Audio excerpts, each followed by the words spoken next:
अपनी माँ को मेहर माता के दर्शन कराने ले जा रहा बेटा मन ही मन में सोच रहा था कि ऐसा क्या प्लान बनाया जाए कि बूढ़ी माँ से छुटकारा मिल जाए। उनकी कार चली ही जा रही थी। बेटे बहू कुछ देर के लिए एक होटल पर पानी लेने के लिए गए।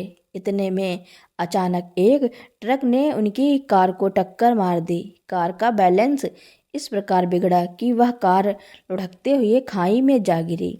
बेटे बहू यह सब नज़ारा देखते ही रह गए। उन्हें तो इस बात की खुशी थी कि उसकी माँ उस कार के साथ उस खाई में जा गिरी। उन्होंने अपनी माँ को ढूंढने की बिल्कुल भी कोशिश नहीं की। काश उन्होंने अपनी माँ को ढूंढने की कोशिश की होती तो शायद उनकी माँ मिल भी सकती थी। लेकिन वहाँ एक लड़की थी। उसने किसी के चीख पुकार सुनी। वह झाड़ियाँ में ढूंढते ढूंढते पहुँची। वहाँ एक बूढ़ी अम्मा जिनके शरीर पर बहुत चोटें लगी थी। वह उन्हें ले जाकर अपने घर जाती हैं, उनका इलाज करवाती हैं, वह ठीक हो जाती हैं। लेकिन इस बात की खबर बेटे बहू को नहीं थी कि उनकी माँ जिंदा है।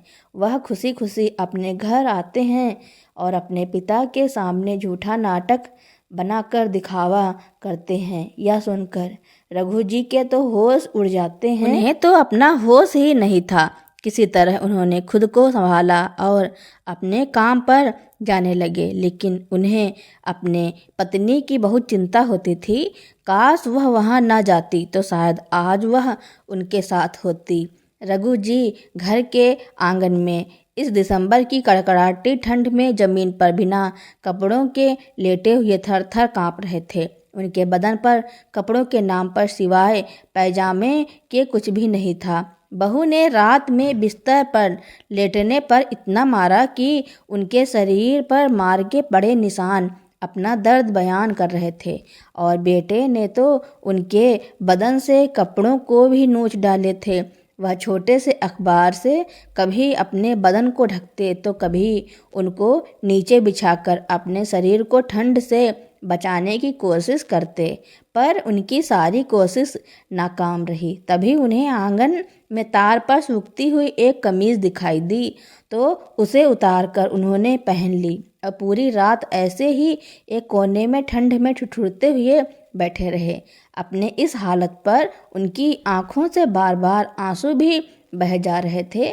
जैसे तैसे रात कटी, पर सुबह जब बहू ने ससुर को पति की कमीज पहने देखी तो गुस्से में तमतमाते हुए आई और पास पड़े डंडे से रघु जी को मारने लगी। बुढ़े, तेरी हिम्मत कैसे हुई इस कमीज को पहनने की? रघु जी दर्द से तिलमिलाते हुए बोले, बहू मत मारो, मुझे बहुत ठंड लग रही थी। देखो मेरा पूरा बदन बुखार से कांप रहा है।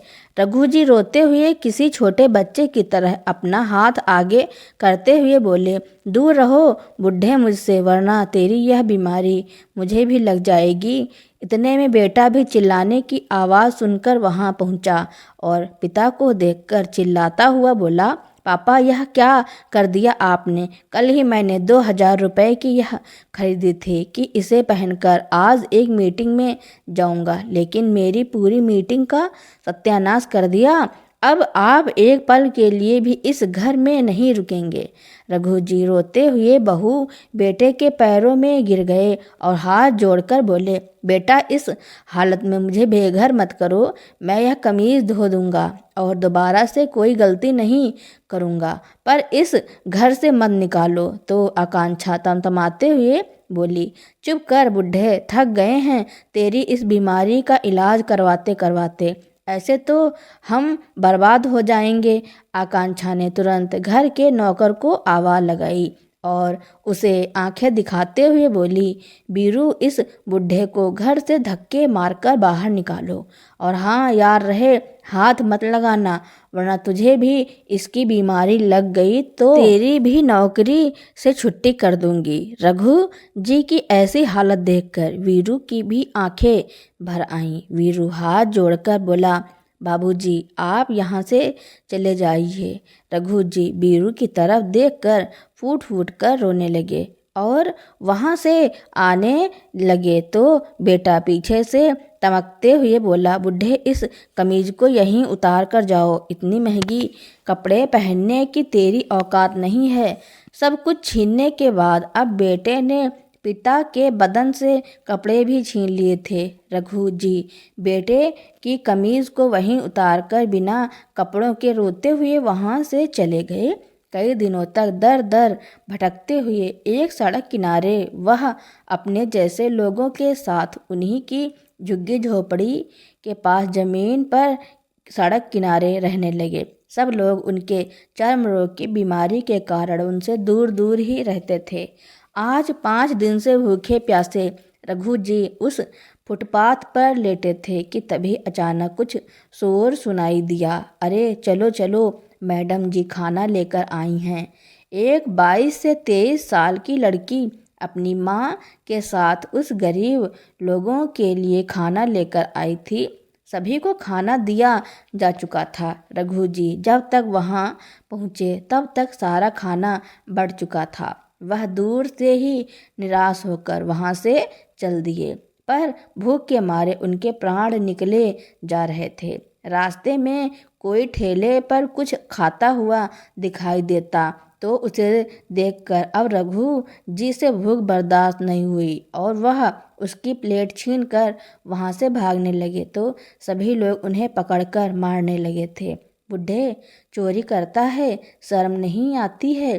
चारों तरफ से लोग उन्हें मारे जा रहे हैं कि तभी वहाँ एक लड़की पहुँची और उनकी तरफ उठने वाले हाथ को वहीं रोक दिया और चिल्लाते हुए बोली, खबरदार, अगर किसी ने भी इन बाबा को हाथ भी लगाया तो शर्म नहीं आती। एक बुजुर्ग आदमी पर हाथ उठाते हुए रघु जी डर के मारे उस लड़की के पीछे सर नीचे करके बैठ गए। उस भीड़ में उस लड़की की माँ भी उसके पीछे पीछे आ पहुंची और बोली, अरे बेटा, तू क्यों दूसरों के मामले में पड़ रही हो? अगर कोई चोरी करेगा तो लोग तो मारेंगे ही। उसकी आवाज़ को सुनकर रघु जी ने जैसे ही अपना चेहरा ऊपर उठाया तो उनके होश उड़ गए। आज बरसों बाद अपनी पत्नी को सामने देखकर बिलख बिलख कर रो पड़े।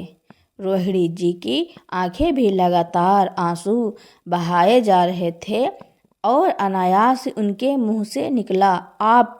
जैसे ही उनके करीब आने लगी रघु जी दूर से ही बोले, नहीं रोहिणी, मुझे हाथ मत लगाओ वरना मेरी यह बीमारी तुम्हें भी लग जाएगी। सबने मुझे ठुकरा दिया है, तुम भी मेरे पास मत आना।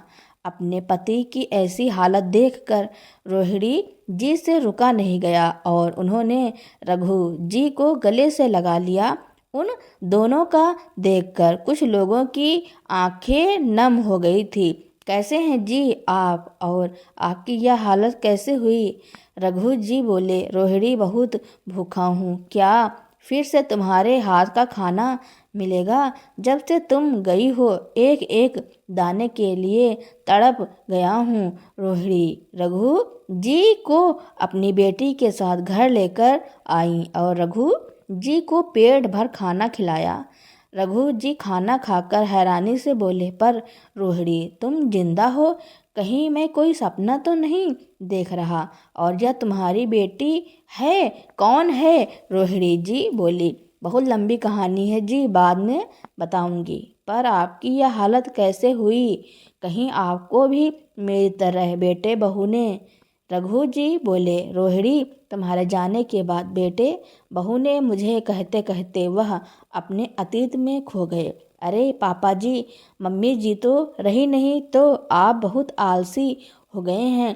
कम से कम छुट्टियों के दिन तो घर का काम कर लिया कीजिए। आखिर आपको काम ही कितना रहता है। मैं तो कहती हूँ कोई पार्ट टाइम जॉब पकड़ लीजिए। पूरे दिन इधर उधर घूमकर शाम होते ही घर चले आते हैं और पूरे दिन चाय पीते रहते हैं। कम से कम बाहर कुछ काम करेंगे तो 2 पैसे आ जाएंगे और आपका भी वक्त कट जाएगा। अब मेरा मुंह क्या देख रहे हैं? जाइए और जल्दी से बच्चों को बस स्टॉप पर छोड़ दीजिए। गुस्से में बड़बड़ाती आकांक्षा अपने ससुर रघु जी को सुनाकर कहती है। रघु जी चुपचाप कभी बहू को देखते तो कभी बेटे को। दोनों पोते का बैग उठाया और चल दिए बस स्टॉप की तरफ। उनके जाते ही उनका बेटा आदर्श आकांक्षा से बोला, 6 महीने बाद पापा की नौकरी भी खत्म हो जाएगी। समझ में नहीं आ रहा क्या करूं। पूरे दिन घर में बैठे रहेंगे और बचपन की तरह दिन भर नसीहत देते रहेंगे और फिर छुट्टी का दिन मेरा पूरा बर्बाद हो जाएगा। आकांक्षा बोली, आप चिंता मत करो। पिछली गली में मेरे पुराने मोहल्ले के ताऊजी रहते हैं। उन्होंने दुकान खोली है। दुकान पर बैठने के लिए एक आदमी ढूंढ रहे हैं। पापा जी को वहीं बैठा देती हूँ। लोगों के बीच बैठेंगे तो उनका समय भी कट जाएगा और घर खर्चे में हाथ भी बटा देंगे। मैं जानती हूँ आपसे तो हो नहीं पाएगा। मैं उनसे बात करूँगी। सामने जब आकांक्षा के ससुर रघु जी दफ्तर से लौटे तो उन्हें चाय देते हुए आकांक्षा बोली, पापा जी 6 महीने बाद तो वैसे भी आप रिटायर हो जाएंगे, तो फिर दफ्तर अभी से क्यों नहीं छोड़ देते हैं। पैसे भी मिल जाएंगे। उसके बाद पेंशन तो आएगी नहीं और अगर काम करने की इच्छा है तो उसका इंतजाम मैं कर दूंगा। आप दफ्तर वालों को चिट्ठी लिख दीजिए कि आप अगले हफ्ते से नहीं आएंगे और आपको आपका नया काम मैं बता दूंगी। इतना कहकर आकांक्षा ने उनसे दुकान की बात छेड़ी। रघु जी बोले, बहू तुम जानती हो इतनी इज्जत की नौकरी छोड़कर मैं दुकान पर बैठूं। तभी आदर्श वहां आया और बोला, पापा आप आकांक्षा की हर बात का दूसरा मतलब क्यों निकालते हैं। अरे नौकरी छोड़ने में ही हमारा फ़ायदा है। वैसे भी सारे पैसे आपको जोड़कर मिल जाएंगे। फिर बैठकर आप क्या करेंगे। अभी इसके ताऊ जी को एक आदमी की ज़रूरत है। हो सकता है बाद में ज़रूरत ना हो। फिर क्या आप घर बैठकर रोटियां तोड़ेंगे। आकांक्षा जो कह रही है आप बस इतना ही कीजिए। इतना कहकर दोनों वहाँ से निकल गए। रघु जी अपनी पत्नी की तस्वीर की तरफ देखते हुए नम आंखों से बोले, रोहिणी तुम्हारे जाने के कुछ महीने इन लोगों ने परिवार की तरह मेरा साथ दिया। फिर मुझे यह लोग बोझ समझने लगे। हर समय अपने फ़ायदे की बात सोचते हैं। मेरी भावनाओं की कोई कदर ही नहीं करते। याद है तुम्हें जब आदर्श बीमार पड़ा था। पूरी रात उसके सिराहने बैठकर मैं रातें बिताता था। आज वह बेटा मेरी नौकरी छुड़ाकर मुझे मजदूरी करवाना चाहता है। कहते कहते उनकी आंखें भर आई। क्या बिना पत्नी के इस वृद्ध व्यक्ति की कुछ ऐसी ही हालत हो जाती है जब वह बेटे बहू पर 2 रोटी के लिए आश्रित हो जाता है। सोचा जाए तो वह अपना इंतजाम खुद कर सकते हैं, पर इस उम्र में वह सबके साथ रहना चाहते थे। यही मोह माया बूढ़े माता पिता से उनके आत्मसम्मान को छीन लेता है। आखिरकार रघु जी मजबूरी में ही सही बेटे बहू की बात मान ली और 1 हफ्ते बाद वॉलंटरी रिटायरमेंट ले लिया और बेटा बहू और अपनी बेटी मोना के लिए एक नया मकान खरीदा। क्या सोचकर कि बेटे बहू खुश हो जाएंगे। यह बात सुनकर आकांक्षा के तन बदन में आग लग गई और वह उनसे नाराज रहने लगी और आकांक्षा ने रघु जी को मजदूरी करने पर मजबूर कर दिया। उन्होंने कभी नहीं सोचा होगा कि जो आदमी कभी दफ्तर में हाथ में कलम पकड़ता था आज अनाज की बोरी उठा रहा है। दिन रात बेचारे काम करते थे। सुबह नौकरानी के हाथों वह 2 रोटी और सूखी सब्जी भिजवा देती थी। उसी पर वह सुबह से शाम रह जाते थे। एक रविवार की छुट्टी मिलती थी, वह भी आकांक्षा से देखा नहीं जाता था। एक रोज आकांक्षा आदर्श से बोली, आज रविवार है, अब क्या पापा जी आज पूरे दिन घर में रहेंगे और उनकी सेवा मुझे करनी होगी।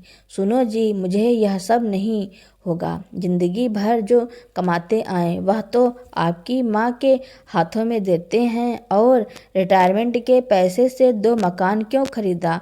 मैं कहती हूँ आपकी बहन मोना का इनके पैसों में क्या ही हक है। वह तो अब विदेश में जाकर बैठ गई है। अरे जब दान दहेज देकर बेटी को विदा कर दिया तो उसके लिए मकान खरीदने की क्या ज़रूरत थी। जाकर रहें अपनी बेटी के पास, वहीं करे अब उनकी सेवा।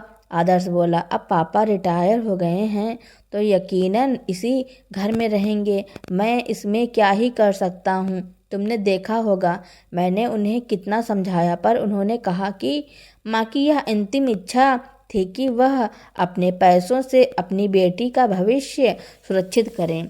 तो मैं कैसे मना कर सकता हूँ, तुम ही बताओ। और यह घर भी उनका ही है, तो इस घर से हम उन्हें कैसे निकाल सकते हैं। आकांक्षा बोली, वह सब तो ठीक है, उनको नौकरी छोड़े हुए 6 महीने हो गए हैं। आपने गौर किया है 3 महीने तो वह ठीक ठाक रहे, पर पिछले 3 महीने से मैं देख रही हूँ उनकी तबीयत ठीक नहीं चल रही है। मैं तो कहती हूँ एक बार टेस्ट करवा दो, कहीं कुछ ऐसी वैसी बीमारी निकली तो हम सब लपेटे में आ जाएंगे। आदर्श बोला, अच्छा तुमने मुझे पहले क्यों नहीं बताया, कल ही उनका पूरा चेकअप करवाता हूँ। लंबे समय से आदर्श रघु जी के कमरे में गया और बोला, पापा मैंने सुना है कई महीनों से आपको सर्दी बुखार और खांसी रहता है, इसी कारण से ताऊ जी भी आपको दुकान पर आने से मना कर रहे हैं। कल जाकर आप अपना सारा टेस्ट करवाइए। मैं नहीं चाहता कि कुछ ऐसी वैसी बीमारी निकल जाए जिससे मेरे बच्चों पर बुरा असर पड़े। इतना कहकर वह चला गया। रघु जी बोले, लगता है आदर्श को मेरी चिंता है, पर यही बात प्रेम से भी तो कह सकता था। पर कोई बात नहीं, उसने मेरे बारे में सोचा, इतना ही मेरे लिए बहुत है। रघु जी यह सोच सोच कर खुश हो रहे थे और अगले दिन जाकर उन्होंने अपना सारा टेस्ट करवाया। अगली ही शाम आदर्श को रिपोर्ट दिखाई। वह पढ़कर सन्न हो गया कि उसके पिता को टीबी है। डॉक्टर ने कहा यह इस बीमारी का इलाज है, लेकिन यह छूत की बीमारी नहीं है। बस आप लोगों को उनका विशेष ध्यान रखना होगा। फिर क्या था, दिनों दिन रघु जी से बेटे बहू सब दूर होने लगे। एक दिन सुबह वह बगीचे में टहल रहे थे। मन में कुछ चल रहा था, क्योंकि रिटायरमेंट के बाद सब कुछ अपना बेटे को सौंप दिया था। बस समय किसी तरह काट रहे थे। हाँ, बेटे बहू की अंतिम इच्छा पूरी करके अब बस पोते पोतियों के साथ अपना समय बिताने लगे। परंतु जब से डॉक्टर ने उनकी बीमारी की बात बताई, आदर्श और आकांक्षा का व्यवहार उनके प्रति बहुत बदल गया था। अब जब कभी वह बहू के पास जाते, आकांक्षा उन्हें 4 बातें सुनाकर बच्चों से दूर कर देती थी। बच्चों को उनके पास तक भटकने नहीं देती, यहाँ तक कि खाना भी नौकरों के हाथ उनके कमरे में भिजवा देती थी। आज तक रघु जी ने अपने बल पर अपना मकान, गाड़ी, जो भी संपत्ति अर्जित की थी, आज वह सब व्यर्थ लगने लगा था। जिनके लिए उन्होंने सब कुछ अर्जित किया, आज उनके साथ ऐसा दुर्व्यवहार कर रहे हैं। एक दिन टहलते टहलते वह बेटे बहू की खिड़की के पास से गुजर रहे थे, तो बेटे बहू की फुसफुसाना सुन उनके कदम वहीं रुक गए। आकांक्षा बोली, देखो तुम्हारे पिताजी की बीमारी चाहे छूत हो या ना हो, मैं रिस्क नहीं लेना चाहती। मेरी मानो तो उन्हें अच्छे से वृद्धाश्रम में भिजवा दो। हमारे पास रुपए पैसों की तो कोई कमी नहीं है, पर उन पर अब पैसे लगाने से क्या ही फायदा होगा। मेरी बात मानो, इससे अच्छा है उन्हें हम वृद्धा आश्रम भेज देंगे। कभी कभी तुम जाकर मिल लेना। मैंने सोचा था बुढ़ा रिटायर हो जाएगा तो कुछ काम आएगा, पर अब यह हमारे किसी काम के नहीं है, तो बेहतर है इस बेकार इंसान को अपने घर से बाहर निकालो। आदर्श बोला, तुम सही कह रही हो, मैं आज ही उनसे बात करता हूँ। देखा जाए तो सच में अब वह हमारे किसी काम के नहीं है। आदर्श की बातें जब रघु जी के कानों में पड़ी, उस पर से आकांक्षा की बातों ने उनके चलते हुए कदमों को शिथिल होने पर मजबूर कर दिया और वह कमरे में जाकर निढाल बैठ गए। अगले दिन किसी ने उन्हें खाने के लिए नहीं पूछा। सुबह से शाम हो चुकी थी तो रघु जी ने रसोई में जाकर 2 रोटी निकाल कर खा ली। इसी पर बहू ने उन्हें बहुत मारा और घर से निकाल दिया। रोहिणी जी अपने पति की सारी घटना सुनकर फूट फूट कर रोने लगी। पर रोहिणी, तुम जिंदा कैसे हो? रोहिणी जी बोली, आप जानते हैं, उस दिन मैं बेटे बहू के साथ मेहर माता के दर्शन करने गई थी तो रास्ते में ही हमारी गाड़ी का एक्सीडेंट हो गया। मैं कार से दूर खाई में जाकर गिरी और बेटा बहू ने मुझे ढूंढा तक नहीं, वहीं छोड़कर घर आ गए। वह तो शुक्र है इस बिटिया का जिसने मुझे खाई से निकाला और अपने घर लेकर आई। यह सब बातें सुनकर रघु जी का खून खौल उठा। रोहिणी जी ने पति का इलाज और परहेज दोनों साथ साथ किया तो उनको आराम दिखने लगा। एक दिन वह दोनों वापस घर लौटे तो देख बेटे बहू घर पर नहीं थे। रोहिणी जी ने बरसों बाद अपने घर को देखकर आंखें भर आईं। वह रघु जी को कमरे में आराम करने को कहकर रसोई में उनके लिए कुछ बनाने लगी कि तभी बेटा बहू घर लौटे तो समझ गए कि कुछ तो पिता ने जरूर किया है, नहीं तो इतना डरे सहमे रहने वाले व्यक्ति ने दोबारा हिम्मत नहीं होती घर में कदम रखने की। आकांक्षा बोली, कहीं ऐसा ना हो कि बुढ़े ने पुलिस में हमारी शिकायत कर दी हो। तुम जाकर प्यार से बात करो और हाँ, जरा दूर ही रहना। आदर्श नीचे निगाहों से उनके कमरे में गया तो रघु जी अब दृढ़ निश्चय के साथ स्वयं को नई जिंदगी के लिए तैयार कर चुके थे। आदर्श को देखकर वह झूठ का नाटक करते हुए बोले, आओ आदर्श, कहो बड़े परेशान दिख रहे हो, आज कुछ कहना चाहते हो? आदर्श बोला, हाँ पापा, कुछ कहना था, समझ में नहीं आ रहा कैसे कहूँ। रघु जी बोले, बेटा अच्छा हुआ तुम खुद ही मेरे कमरे में आ गए। अब यह मेरा घर है तो मुझे लौटकर यहीं आना था। अच्छा हुआ तुम खुद ही मेरे कमरे में आ गए। मैं भी तुम लोगों के आने का इंतजार ही कर रहा था। मुझे भी तुमसे कुछ बातें करनी थी, पर तुम अपनी बात कहो। आदर्श बोला, नहीं नहीं, कहिए ना, क्या कहना चाहते थे? इतना कहकर वह बगल की कुर्सी खींचकर अपने पिता से थोड़ी दूरी होकर बैठ गया। रघु जी दूर बैठे बैठे बेटे को देखकर बोले, तुम तो पहले ही मुझसे बहुत दूर जा चुके हो, अब और कितना दूर जाओगे? बात यह है कि मैं अपना शेष जीवन अपने जैसे असहाय, बेसहारा और लाचार बुजुर्गों के साथ व्यतीत करूँगा, क्योंकि अब तो मैं तुम लोगों के साथ नहीं रहूँगा। कहीं मेरी बीमारी तुम्हें लग गई और ना ही अब मैं तुम्हें पैसों की कमा कर दे सकता हूँ, ना ही तुम्हारे लिए मैं दूरी कर सकता हूँ। फिर तुम लोगों के साथ रहकर मैं तुम पर बोझ नहीं बनना चाहता, बस इसलिए यह कहने आया था। रघु जी की आधी बातें सुनकर आदर्श मन ही मन फूले नहीं समाया, पर दिखावे के लिए उसने पिता से कहा, यह आप कैसी बातें कर रहे हैं? हमारे मन में आपके लिए ऐसा कुछ नहीं है। आप चाहें तो यहाँ रह सकते हैं। हमने आपके साथ जो किया उसके बाद हमें बहुत दुख हुआ। हमने आपको बहुत ढूंढा पर आप नहीं मिले। रघु जी बोले, अरे नहीं बेटा, मुझे तुमसे कोई शिकायत नहीं, बल्कि मुझे यहाँ रहने में कोई तकलीफ नहीं है, लेकिन मैं यह कहना चाहता हूँ कि तुम अपने परिवार के साथ अपने रहने की व्यवस्था कहीं दूसरी जगह कर लो। मैं इस बंगले को वृद्धा आश्रम का रूप देने का निर्णय कर लिया है, ताकि अपनी यादों और जड़ों से जुड़ा रहकर जिंदगी भी जी सकूं। क्योंकि इस घर में मैंने अपनी जिंदगी की जमा पूंजी लगाई है, तो मैं इस घर को कैसे छोड़ सकता हूँ। मैंने अपनी बात पूरी कर ली।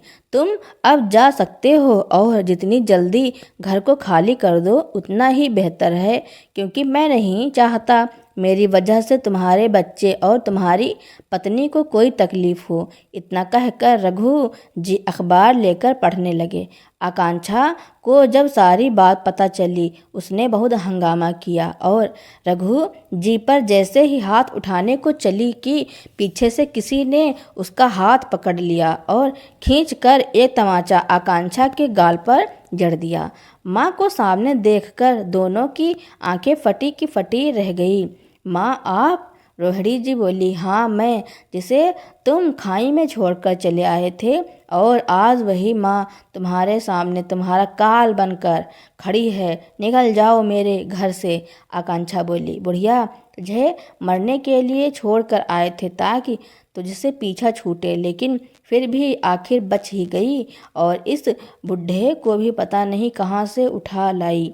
रोहिणी जी ने दूसरा तमाचा भी बहू के गाल पर जड़ दिया और बोली, खबरदार, अगर एक शब्द मेरे पति के खिलाफ निकाला तो वरना 1 मिनट नहीं लगेगी तुम लोगों को जेल की हवा खिलाते हुए। उसके बाद रघु जी ने सचेत किया कि अगर तुम लोग इज्जत से जाना चाहते हो तो बेहतर है, वरना मैं पुलिस को अभी बुला लेता हूँ। आदर्श अपने पिता को जानता था कि वह बहुत कम बोलते हैं, पर जब भी बोलते हैं वह उनका आखिरी फैसला होता है। तो उसने समझदारी दिखाई और आकांक्षा को कहा, यहाँ से जाने में ही हमारी भलाई है, अगर नहीं गए तो रही सही इज्जत भी चली जाएगी। आखिरकार आदर्श को खाली हाथ सर झुकाए उस घर से निकलना पड़ा।